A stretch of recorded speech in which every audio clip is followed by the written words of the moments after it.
오늘의 말씀은 영생의 복음을 전하신 그리스도라는 제목을 가지고 여러분들과 함께 말씀을 나누고자 합니다. 전도와 영적 전쟁 네 번째 시간입니다. 우리가 성경을 읽다 보면은 예수님께서 세상에서 만난 사람들이 있습니다. 이 사람들을 우리가 자세하게 살펴본다면 예수님은 주로 잘 살고 건강하고 능력이 있고 한마디로 삶에 걱정과 문제가 없는 사람들을 주로 만나시기보다는 세리와 죄인과 병자들, 한마디로 상처와 아픔이 많은 사람들을 예수님은 주로 만나셨다는 것을 우리는 볼 수 있습니다. 주로 지저분하거나 악하거나 병든 사람들이 거의 다 대부분이었습니다. 어떤 때는 평범한 사람을 만나러 가는 것이 아니라 귀신 들린 사람을 찾아가서 만나 주시기도 하셨습니다. 이것을 본다면 예수님은 한 영혼을 너무나도 귀하고 소중하게 여기신다는 것을 우리는 볼 수 있습니다. 예수님께서 거라사라고 하는 지방에서 귀신 들린 한 사람을 만나셨는데 예수님은 귀신 들린 사람에게 자유를 주시기 위해서 그 사람에게 들어가 있는 귀신을 산에서 방목하고 있는 돼지에게 집어넣으셨습니다. 그런데 하나의 귀신이 그리고 돼지 한 마리에게 들어간 것이 아니라 귀신이 들어갔다고 했는데 돼지떼가 비탈길로 달려가서 바다에 몰살당해서 죽었다는 것을 우리는 성경을 통해서 볼 수 있습니다. 그 돼지떼가 얼마인지는 모릅니다. 작게는 수백에서 많게는 수천 마리 정도가 될 것입니다. 예수님은 이처럼 한 영혼을 위해서 어마어마한 재산까지 송두리째 버리시면서 구원하시는 것을 우리는 볼 수가 있습니다. 예수님께서 한 영혼에게 관심을 가지시고 얼마나 사랑하시는가를 볼 수 있다는 것입니다. 그 예수님이 오늘도 한 사람을 만나셨습니다. 그 사람은 바로 사마리아 사람이었습니다. 사마리아 지역은 예루살렘과 갈릴리의 중간에 있는 지역이었습니다. 사마리아 사람들은 이 성경의 배경이 되었던 이 당시에 유대인들이 상종하지도 않았던 사람들이었습니다. 왜 그러냐면 북왕국 이스라엘이 아수르에 의해서 멸망을 당하고 난 후에 아수르의 동쪽과 서쪽에 살고 있는 사람들을 사마리아로 이주를 시켜 살게 만들었습니다. 그리고 그 땅에 살고 있던 사람들이 섞여서 자녀들이 태어나고 종교와 문화들이 다 섞여져 버렸습니다. 그래서 아브라함의 자손이라고 정말로 나는 떳떳한 혈통이라고 생각하고 있었던 유대인들에게 이 사람들을 본다면 정말로 상종할 가치가 없다고 생각할 만큼 그래서 사마리아 사람들을 무시하고 멸시하고 심지어 천대까지 하면서 지냈다는 것이었습니다. 그런데 예수님은 유대인도 상종하지도 않는 인간 취급도 하지 않았던 그런 사람에게 직접 다가가셨습니다. 손가락질 당하고 편견 때문에 괴로워하는 사람들에게 예수님은 관심을 가지시고 찾아가십니다. 예수님은 이 여인을 만나기 위해서 사마리아로 직접 가셨습니다. 유대인은 그 당시에 갈릴리나 다른 지역을 가려면 사마리아를 직접 통과하지 않고 베레아라는 다른 지역으로 빙 둘러서 먼 길을 돌아서 다녔었습니다. 그런데 예수님은 4절 말씀에서 사마리아로 통과하여야 하겠는지라 라고 말씀을 하고 계십니다. 예수님은 보잘것없는 영혼을 구하시기 위해서 적극적으로 찾아가셨습니다. 가만히 앉아서 오겠지라고 생각하면서 오기만을 바라는 것이 아니라 직접 가셨다는 것이었습니다. 초대교회의 성도들도 가만히 있었던 것이 아니었습니다. 각처로 그들은 직접 다녔습니다. 과연 우리는 어떤 모습으로 하고 있습니까? 이 당시에 여인의 위치가 참으로 애매했습니다. 하와의 범죄 이후로 여자는 남자와 동등한 대우를 받지를 못했습니다. 하나님께서 사람을 창조하셨을 때 하나님의 형상으로서 창조하셨고 남자와 여자가 서로 동등하고 대우해주는 동등한 인격체로 하나님께서 만드셨습니다. 하나님의 형상을 담은 피조물로서 남자의 갈비뼈에서 여자를 만드신 것입니다. 이것은 여자와 남자가 같이 평등한 존재이고 귀한 존재로 사랑받는 존재가 되게 하기 위해서 남자의 중요한 부분이 이 갈비뼈로 만들었다고 말을 하는 것입니다. 그러나 선악과를 따먹은 이후에 여자는 남자보다 훨씬 더 중한 죄의 고통을 당하면서 살아야 했습니다. 우리가 지금까지 흘러온 인류의 역사들을 우리가 살펴보면 여자는 사유재산처럼 취급을 당했던 적이 너무나도 많았습니다. 성경에서도 보면 인구의 수를 조사를 하거나 사람의 수를 셀 때 주로 보면 장정의 수, 바로 성인 남자의 수를 세었지 여자의 수를 세었다고 성경에서 기록되어 있는 것을 우리는 본 적이 없습니다. 놀라운 것은 너무나도 유명한 철학자 아리스토텔레스와 같은 사람도 여자에 대해서 편견을 가지고 있었다는 것이었습니다. 그는 이렇게 말했습니다. 만약 여인이 자기 남편하고 동등하다고 주장을 한다면 그것은 마치 노예가 상전과 동등하다고 주장하는 것과 같은 말로 사회 질서는 무너지고 말 것입니다 라고 이처럼 이야기를 했습니다. 정말로 놀라운 말이 아닐 수가 없습니다. 여자를 노예처럼 취급했다는 것은 서양과 동양의 차이가 별반 다르지 않았습니다. 우리가 잘 아는 대로 여성에게 선거권이 부여된 것은 19세기 말에서 20세기 초에 일어났습니다. 이처럼 여성이 수천 년 동안 고통을 받으며 힘들게 살아왔다는 것이었습니다. 그러나 예수님은 세상의 사람들과 똑같이 하지 않으시고 여자를 멸시하고 천대한 적이 없으셨습니다. 예수님의 죽음과 부활의 사건에 우리가 성경을 본다면 남성보다는 주로 여성이 많았다는 것을 우리는 볼 수 있습니다. 특히 사마리아 사람들은 여자를 남자보다 훨씬 더 부정한 사람들로 여겼다고 말을 하고 있습니다. 그래서 이 여인은 예수님을 만나자마자 바로 경계하고 빈정대는 말투로 예수님께 말을 하고 있습니다. 9절 말씀에 이렇게 말을 합니다. 사마리아 여자가 이르되 당신은 유대인으로서 어찌하여 사마리아 여자인 나에게 물을 달라 하나이까? 라고 말을 하고 있습니다. 예수님이 물을 달라고 한 이 한마디는 인종과 종교 그리고 성별의 경계와 차별을 뛰어넘어버리는 매우 놀라운 말씀입니다. 예수님은 유대 지도자로 학식과 신분을 가졌던 니고데모를 만나 주셨던 것처럼 가장 낮고 천한 자리에 상처로 가득하고 보잘것없는 사마리아 여인도 만나 주셨다는 것입니다. 예수님은 우리를 대하실 때, 우리를 바라보실 때 그 어떠한 조건으로도 구별하지 않으시고 차별하지 않으신다는 것을 우리는 기억해야 됩니다.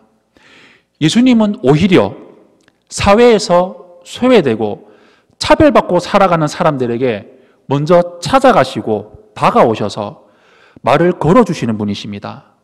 사마리아 여인에게 베푸셨던 것과 동일한 긍휼과 자비로 예수님은 우리를 불러주셨습니다. 우리가 이런 사랑의 손길을 내미는 것이 당연한 일입니다.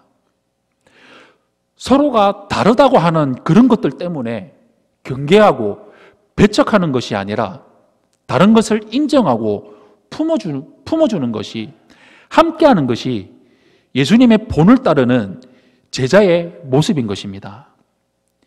예수님이 그 여인에게 물을 달라고 말씀을 하셨을 때 사마리아 여인의 처음 반응은 인간적인 놀라움이었습니다. 그녀는 유대 남자가 왜 자신에게 말을 거는 것일까?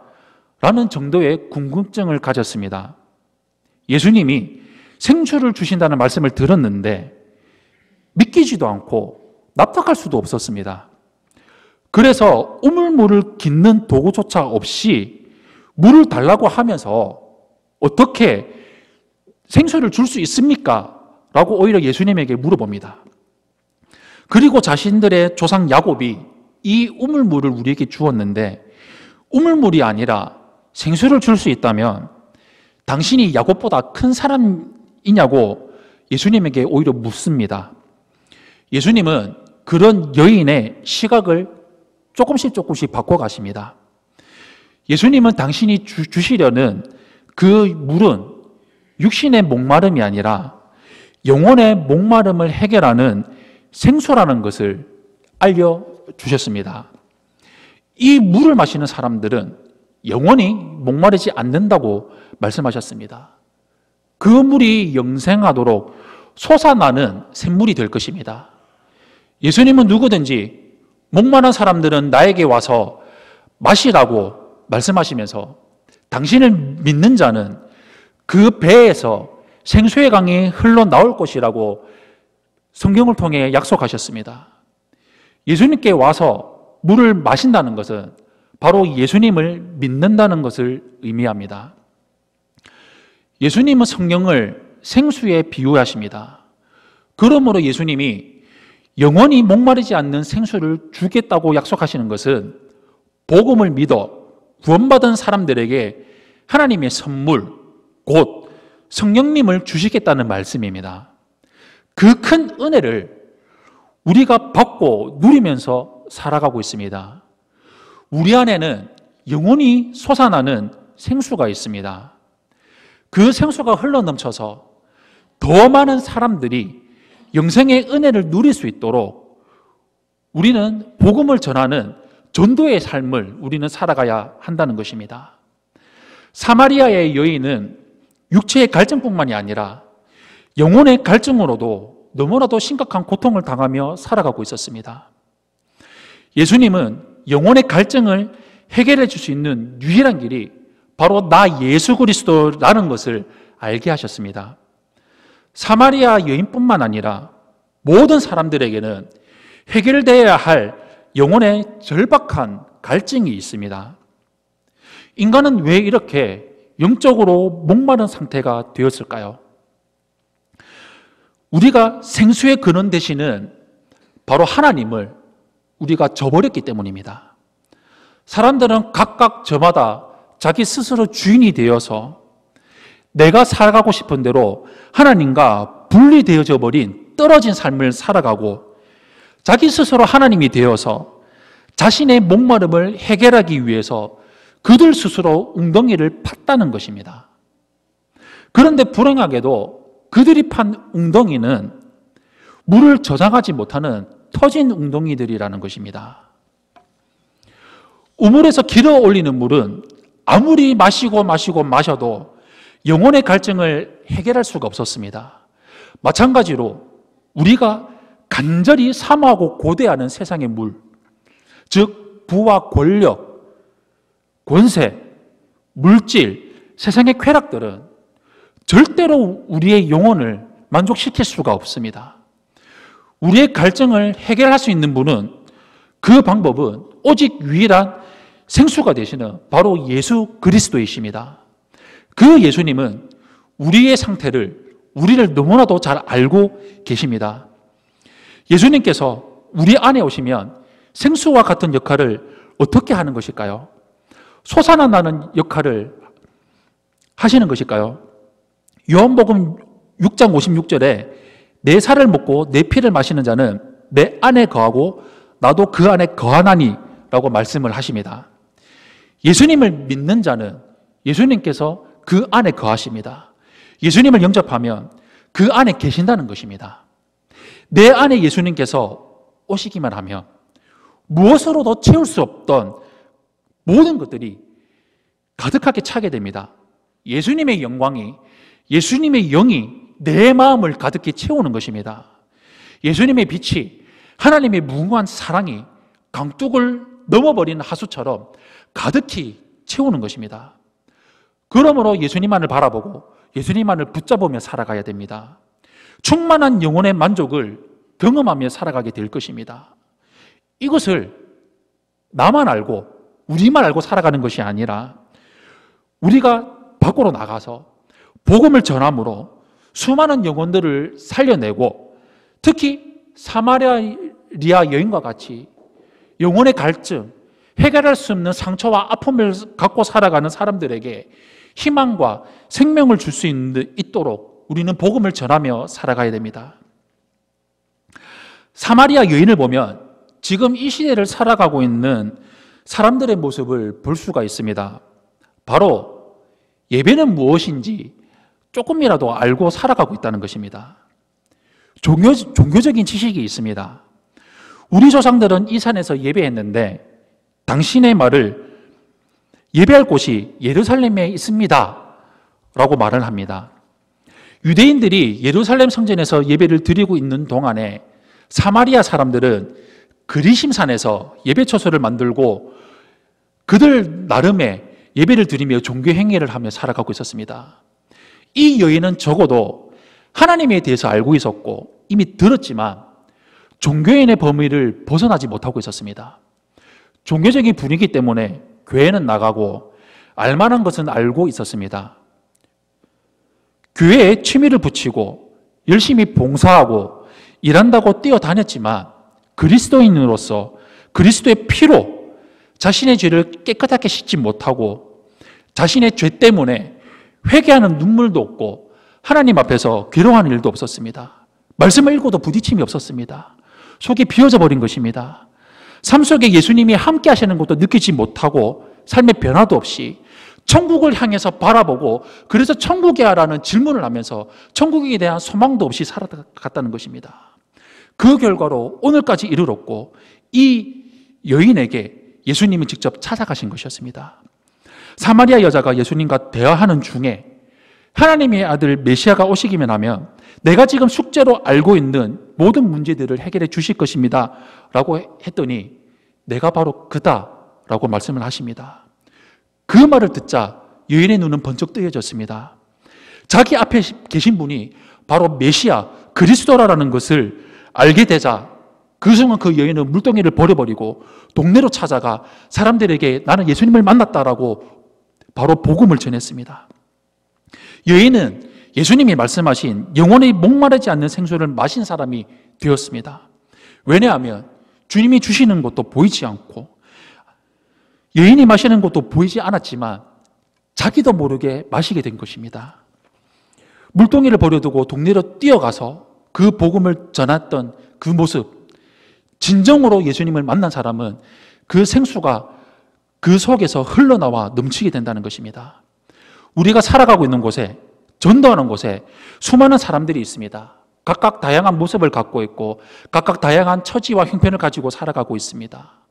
사람의 겉모습만 바라보지 말고 어떤 사람이든 우리는 찾아가서 그들에게 복음을 전해야 됩니다. 사랑하는 성도 여러분, 우리 안에 영혼이 솟아나는 생수, 즉 성령님을 우리에게 주십니다. 예수 그리스도로 인해서 우리는 날마다 생수가 흘러 넘치는 삶, 성령 충만한 삶을 살아갈 수가 있습니다. 그리고 죽어가는 영혼들에게 생수이신 예수 그리스도를 그 은혜를 전파하며 살아가는 삶을 우리는 살아갈 수 있습니다. 우리는 모두 사마리아 여인과 같이 목마름으로 고통당하며 살았던 사람들입니다. 그런데 예수님이 주시는 생수를 마시고 영혼의 갈증을 완전히 해결하고 해결이 되었습니다. 그렇기 때문에 아직도 마귀의 속임수에 속아서 세상의 험한 것들 속에 쫓아가며 만족을 구하며 살아가는 모든 사람들에게 우리가 마신 이 생수를 전해주며 전파하며 살아가는 전도자 삶을 살아가야 됩니다. 예수님을 만난 사람은 누구나 큰 변화를 겪습니다. 경험하며 살아갑니다. 그 중에 가장 큰 변화는 바로 예수님을 전하는 것입니다. 우리에게는 진리를 잃어버리고 혼란스러워하는 세상에 예수님을 전해야 되는 사명을 갖고 살아갑니다. 그리고 예수 그리스도 안에는 진리가 있습니다. 때를 얻든지 못 얻든지 우리는 나가서 복음을 전하는 삶을 살아야 됩니다. 우리 평생토록 이와 같은 복음 전하는 삶, 사마리아와 여인과 같이 복음이 절대적으로 필요한 곳에 상처와 아픔을 해결하기 위해서 갈급한 그 영혼들을 찾아가서 복음을 전하는 이 복음 전도자의 삶을 살아가는 우리 세종안교회 성도님들이 되시기를 예수님 이름으로 축원합니다. 아멘.